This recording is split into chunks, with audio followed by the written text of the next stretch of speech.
Hey, this is Nigel Good. I've got a brand new tutorial video for you here. This one's all about pads and ambience, and I'm going to basically construct a song from scratch here using different paddy sounds, although I'm probably going to do this in different parts so that, today I'll just cover some pads. We'll sequence a little pad thing out. We'll make some pads in Absinthe and Reactor. I'll show you a really cool technique for making really awesome pads in Contact that involves some time stretching using a different tool for that. And so we'll make these synth pads. Well, they're not really synth pads, they're more kind of sample-based pads. And we'll sequence out a little bit of a melody, and then in further subsequent episodes, I guess, to this, we'll add some other things to the song. I'll show you an example of a song that's on Space Cadet, which was my latest album, that is similar to what we'll try to accomplish today. This one called Stellar. And in this song, you basically have your core really big wide pads. You've got some low frequency rumble that we'll talk about in subsequent episodes. And then you basically also have these little flare ups. You have these little synths coming and going, or these little flyby whooshes. So you have this really nice big pad that's changing chords here or there, but you also have things that are interesting to listen to as this is going on. So it doesn't just sound like this really static pad. There's all kinds of stuff going along with it.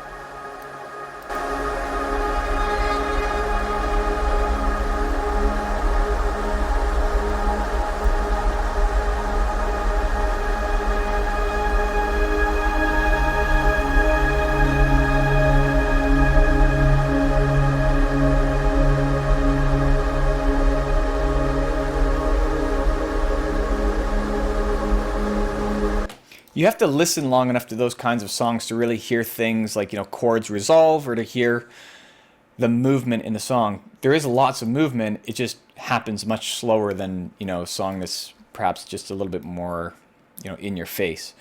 So what I want to do is just show you two methods of making pads today. And one of them's quite easy, one of them requires a little bit more work. But I will say right now that, using a subtractive synth like Sylenth, which is analog modeling, to me, I don't think it really creates great pads. It can create some really nice pads, but for me, I like using pads that are a little bit more airy or, ethereal, I guess. They're not as solid and raw as something that you might get from a synthesizer like this. These synths, a subtractive synth is very versatile and can create some great pads, but it's not my go-to. One of my really all-time special go-tos that I just think's one of the best things in the world is this one Reactor ensemble called Migraine.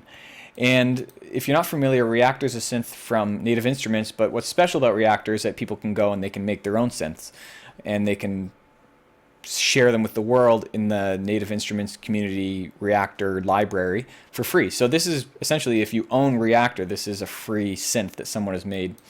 And in this particular Reactor ensemble, that's what it's called when you have kind of a synth and other elements.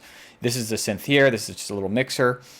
This is a reverb module here that what I've actually done, it's not the focus of today, but I've actually isolated just this reverb module, and sometimes I just use just this reverb module in, as like an effects end in other parts of different songs. So it's also a really cool reverb module that you can isolate any of this stuff essentially in Reactor and use it. So it's pretty cool. You can even, if you're good enough, you can go into the synth, in this case this one called Migraine, and you can go in and you can edit things quite deeply and add whole new functionality to it. I don't really know how this generates its synthesis. I think that you can read more about it on the Reactor community website, but a lot of it is just tinkering. I mean, this is obviously an envelope. These are obviously LFOs that are affecting. This is basically the noise generation. I think the transducts is kind of like a chorus or something like that, but this is how it sounds. Just make sure I got enough volume here, and I'll just, to make it a little bit more special, I'll just put a little reverb on it. I'm just using Reverb here, which is a great reverb. This is just a modification of the smooth piano ballad with very little modulation. I don't like too much pitch modulation in a reverb. So this is how it sounds.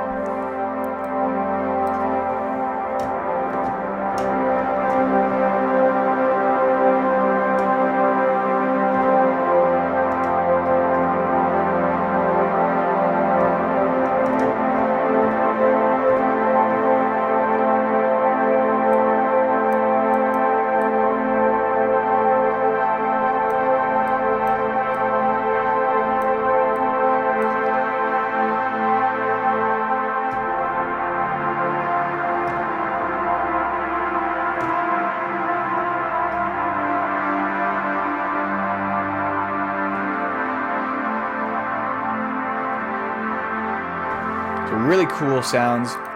There's some great, really awesome presets to that.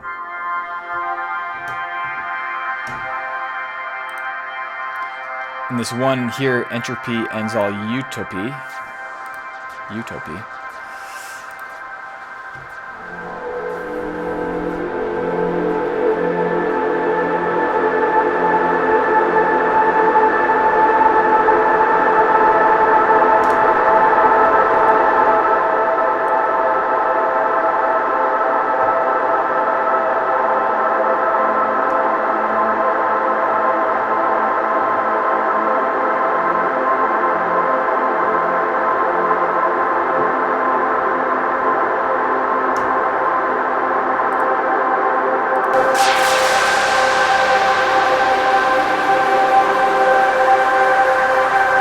I just changed the reverb there. This one particular reverb called entropy is just like just goes on for infinity more or less. So that's why I changed that. The sound here is actually the same bass sound that I used in Stellar.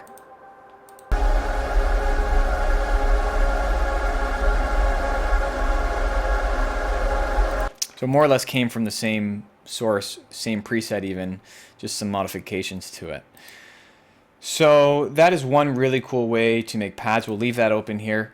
Another really cool way to make pads is by basically you take a sample, you stretch it out, and then you use that as the basis for a pad. You know, you can use a sampler. This is using Absinthe. In this case, I'm more or less kind of using it like a sampler. But what I'll do is I'll construct this pad in Absinthe, and I'll show you what it could sound like. This is one example here.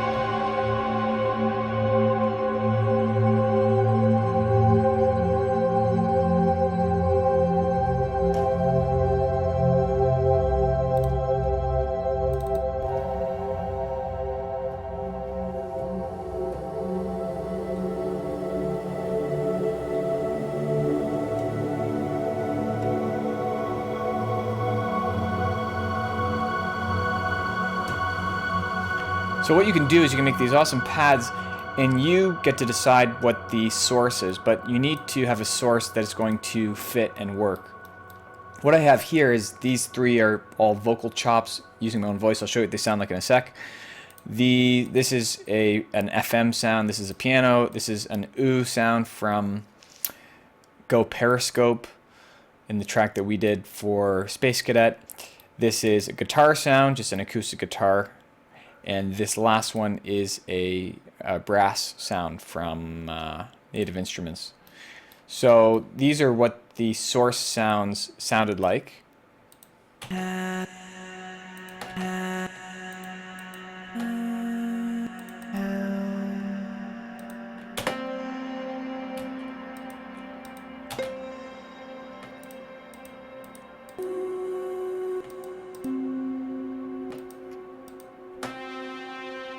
The important thing here with these source sounds is that there's no pitch modulation. So I have to be very careful, what I'm using. If I'm going to use a voice, for example, I have to make sure that it's really edited in a way that there's no pitch, wobbliness or vibrato, so that it comes out clean when I do the stretching.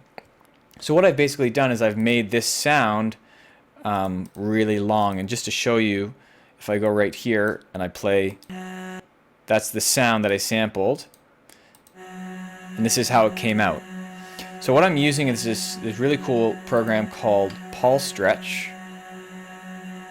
It's a really, really cool little thing to stretch sounds, and I actually discovered this because there's this one track on SoundCloud that's basically, there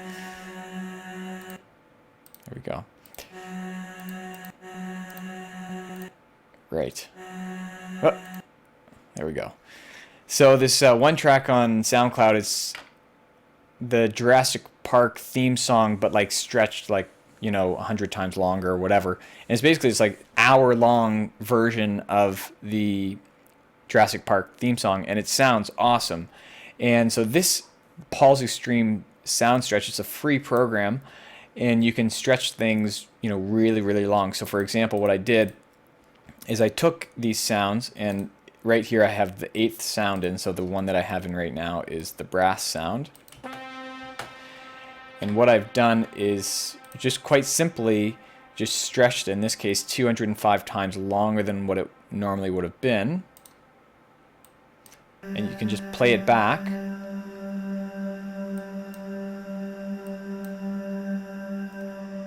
Oh, that doesn't sound like the brass to me.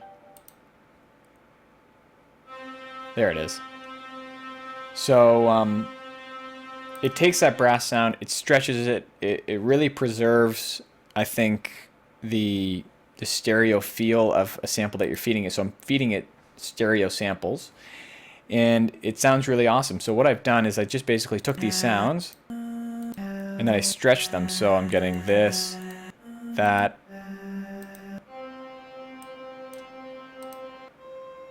there's the piano, there's the guitar, there's an ooh sound, and there's the brass sound, which I didn't really like that much. It didn't come out that great. So once I've got those stretched out, and I'll include those different samples in a little pack in the description. So if you don't want to bother with the sound stretching, you can just download these samples and you can do it all yourself. Sorry, I mean you can have just me do it and do the absinthe part yourself. So I'm going to open up Absinthe here, just a blank one. And I get this just really blank patch here. And I will say that I've got a limiter on the master bus here, so I'm okay if I'm in the red. At least it wouldn't clip the video audio signal. But what I'm going to do to this sound here, I'm just going to really quickly just boost the polyphony, because I'm going to need a lot more than 4 voices for this. And if I go to the patch, these are my 3 oscillators here. You'll see that the first oscillator is just a sine wave here. And I'm going to just select a sample for my first oscillator. And I'm going to find my first processed sample here.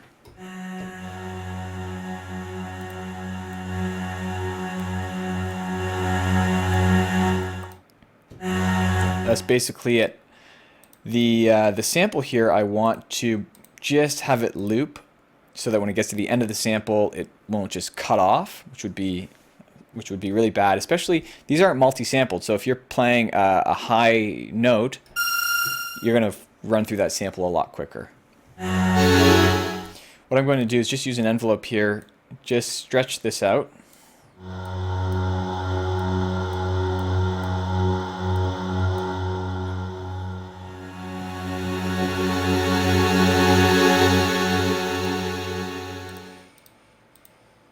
And I just realized there that it was not in stereo, so now it is.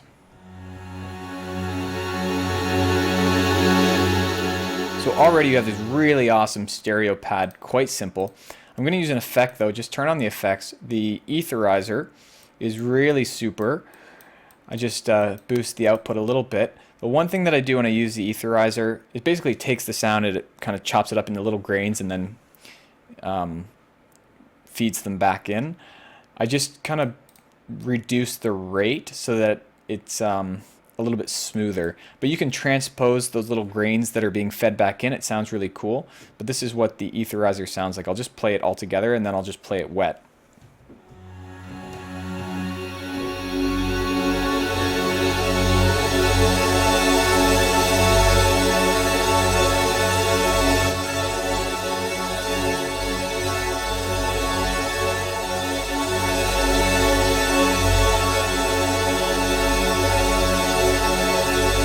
You can see the etherizer is adding like a lot of really cool texture to the whole thing. I'm going to take the reverb here and I'm just going to paste it in here as the same reverb as before, and it just adds a little bit more dimension.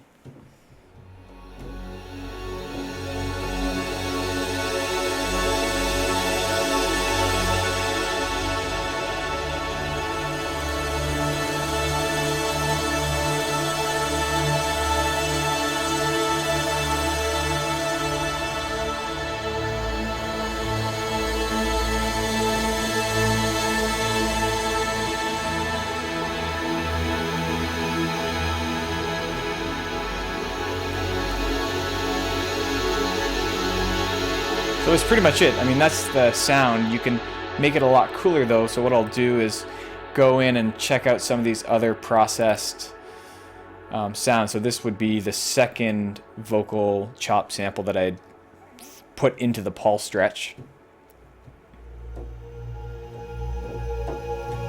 It's a quieter sample.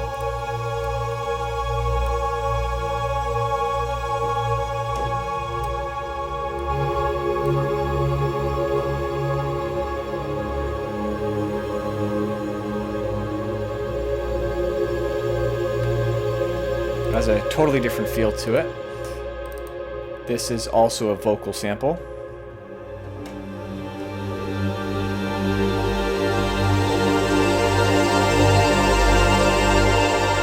That one's pretty cool.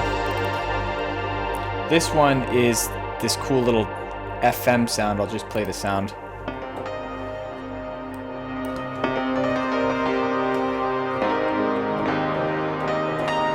So that's what the sound is, you know, raw before we kind of stretched it out. So this is the sound here.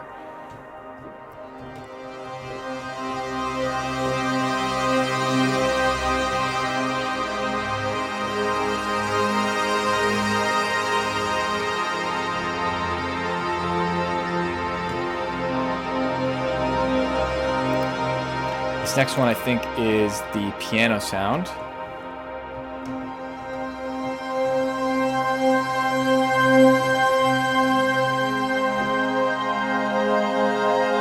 So you can hear kind of the timbre of the piano really come through on that. It really does sound like a stretched out piano.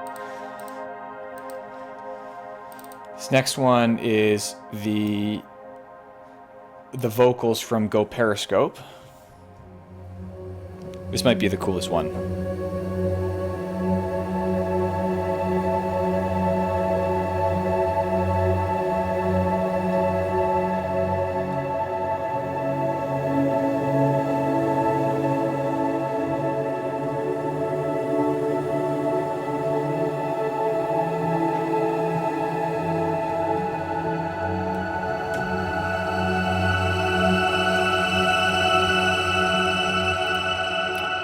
This one here is the guitar.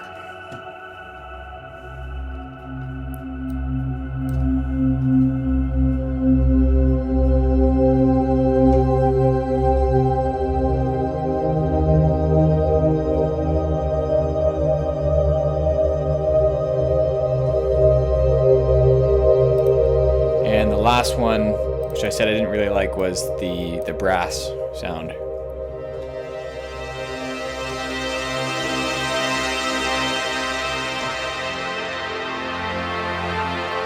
So what I'll do is I'll go here. I'm going to take this first one here, which was one of the vocal chops. It's even got like some bass to it, which is pretty cool. and I'm going to throw in another oscillator here. I'll pick a sample, and I'm going to pick, why don't I pick the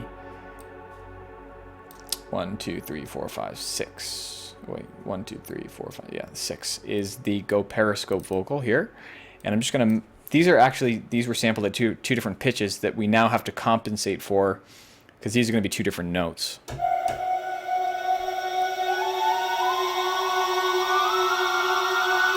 It was just, I guess by chance, these two happen to be the same note. What are the odds? Let's just make sure that it's looping. So you just saw you just heard basically the two different envelopes going on. So the first oscillator was going fine, but the second the Go Periscope thing,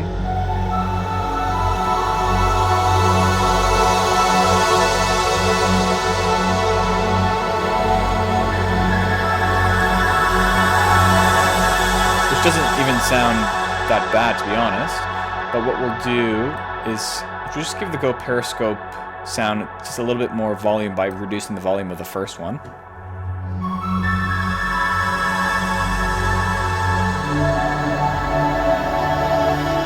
And because I want this to be a pad, I can make a percussive sound later or a more plucky sound later if I want, but because I want this to be a pad, I'll have the Go Periscope sound here also kind of come in around the same time, maybe just a little bit later.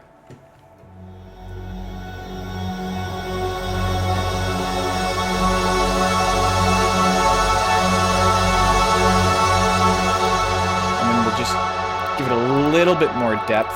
And what I'll do for this last one here, the FM sound, which I think was number 4 here, has a kind of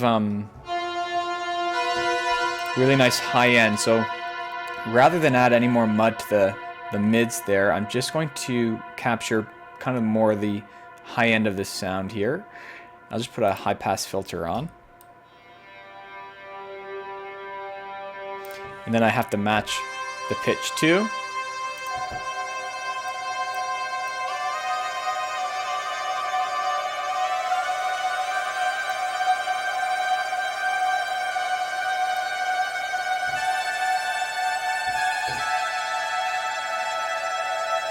And an envelope as well. And you know, this is a kind of just a very straightforward envelope, but you can make things a little bit crazier with, you know, an LFO kind of coming and adding something a little bit more interesting. So what I want is this sound to come on in kind of early, but then fade away and not be as loud later on. Let's see how this sounds.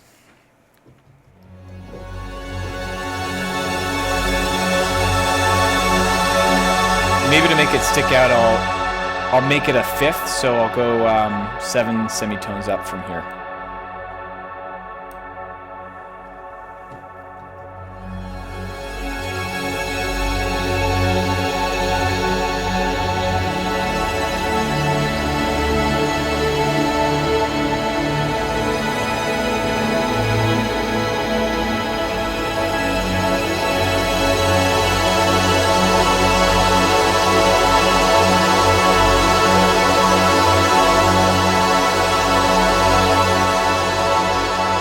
That is a pretty massive sound. The only thing I'm going to do is, I think, is a little too sharp. This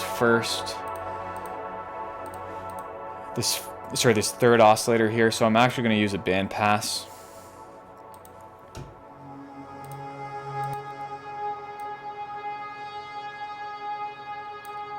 Right around there. So I can just roll off some of the high end there.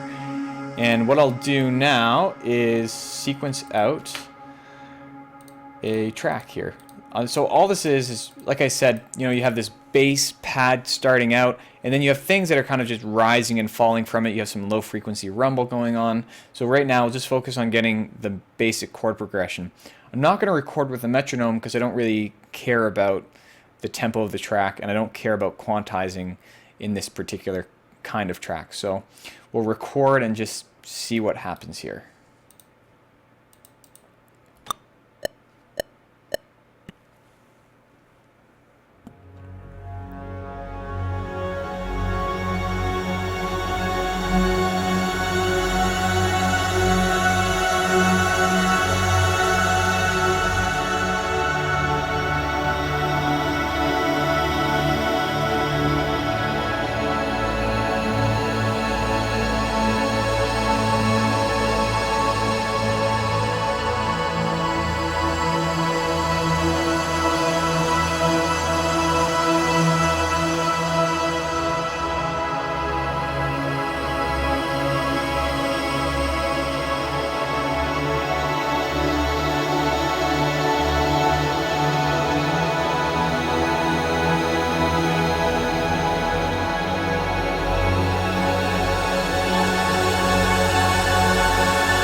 All right, that's it. I was using a pedal there, so that's kind of how I was, these notes that you see at the start here, these all get sustained, so that's why I'm not holding the note. And that's why you can make these chords that have, far more than even 10 notes if you want to get that crazy about it. Or at least you can have chords that would, stretch out on your keyboard further apart than your hands would ever be able to allow. So I'll just play this back here, and that will be the end of part 1. So part 2 and part 3 and whatever else I end up doing, we'll focus on adding some other cool things, some synths that will come in and out and flare up, and maybe we'll do some automation and stuff like that. But this is the end of part 1, and here's what we did today.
All right, that's it for today, and see you later.